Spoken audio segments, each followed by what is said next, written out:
11 नवंबर को इस्लामाबाद के शहरी हमले में मुलविस 4 दहशतगर्द 24 घंटे में पकड़े गए। वफाकी वज़ीर इत्तलात अताउल्लाह तारर की प्रेस कॉन्फ्रेंस बताई कि साजिदुल्लाह, कामरान खान, मोहम्मद जाली और शाह मुनीर को गिरफ्तार किया गया है। वज़ीर इत्तलात ने बताया, तहरीक तालिबान अफगानिस्तान ने तहरीक तालिबान पाकिस्तान से मिलकर हमला किया। दहशतगर्दी की सारी प्लानिंग काबुल में की गई। दहशतगर्द अफगानिस्तान से ताल्लुक़ रखते हैं। अताउल्लाह तारर ने मज़ीद कहा कि फील्ड मार्शल आसिम मुनीर की क़यादत में तमाम फोर्सेस मुतहरिक हैं।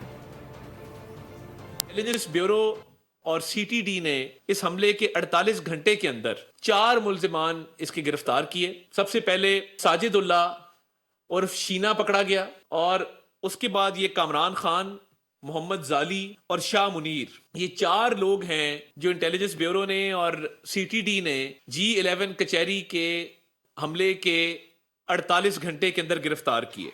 टीटीए, टीटीपी ने मिलके ये किया और इनकी पूरी प्लानिंग वहां पे काबुल के अंदर बाकायदा तौर पर की गई। और इसमें तो अब कोई शक व शुबा नहीं है कि ये जितने लोग इसमें मुलव्विस हैं, ये तमाम तर चीजें अफगानिस्तान से चली हैं। इंशाअल्लाह ताला दहशत गर्दी का खात्मा होगा और दहशत गर्दों को कैफरे किरदार तक पहुंचाएंगे। फील्ड मार्शल सैयद आसिम मुनीर की क़यादत में आर्म्ड फोर्सेस भी मुकम्मल तौर पर इस पे मुतहरिक हैं। सब्सक्राइब करें और बेल दबाएं ताकि कोई खबर रह न जाए।